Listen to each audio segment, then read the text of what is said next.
खरं तर यशस्वी प्रशासकीय अधिकारी कोणता की शासनाचा कल्याणकारी हेतू शेवटच्या माणसापर्यंत पोहोचवणं, याला यशस्वी प्रशासकीय अधिकारी म्हणायचं. हा शेवटच्या माणसापर्यंत संदेश पोहोचवणं हा त्याचं काम असतं. आपल्याला माहिती आहे नेपोलियन यशस्वी होण्याच्या पाठीमागचं कारण कोणतं. नेपोलियन ज्या वेळेला सेनापती झाला त्यावेळेला त्याच्याकडे 41 बटालियन्स होत्या. मग त्यानं आल्या सेनापती झाल्या त्याने एक काम केलं की एक सल्लागार समिती नेमली. सल्लागार समितीचा अर्थ आहे की जी सल्ला देऊन गार पाडते अशी समिती. एक कमिटी नेमली, काम कमी आणि ती ज्यादा, त्याला कमिटी असं म्हणायचं. अशी एक कमिटी नेमली आणि त्याला सांगितलं की तुमच्या प्रत्येक बटालियनमधला जरा थोडासा मेंदूचा भाग कमी आहे असा एक ज्याला समजत नाही असा शेवटचा माणूस निवडा, बधीर निवडा, थोडक्यात बधीर निवडा.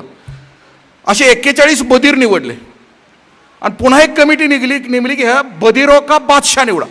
जशी हुशार निवडण्यासाठी कमिटी असते तशीच नेपोलियननं शेवटचा बधीर निवडण्याची कमिटी नेमली आणि त्याला स्वतःचं छत्रधारी नेमलं.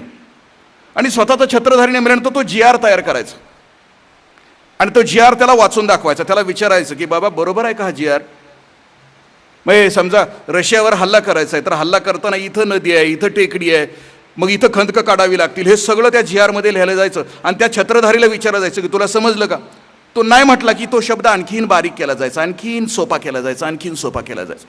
ज्या वेळेला तो छत्रधारी म्हणेल की मलाच समजलं त्यावेळेला तो GR पास व्हायचा. मग ह्याला समजलं की शेवटच्या माणसाला समजलं, मग यश होण्यासाठी खात्री होऊन जाते.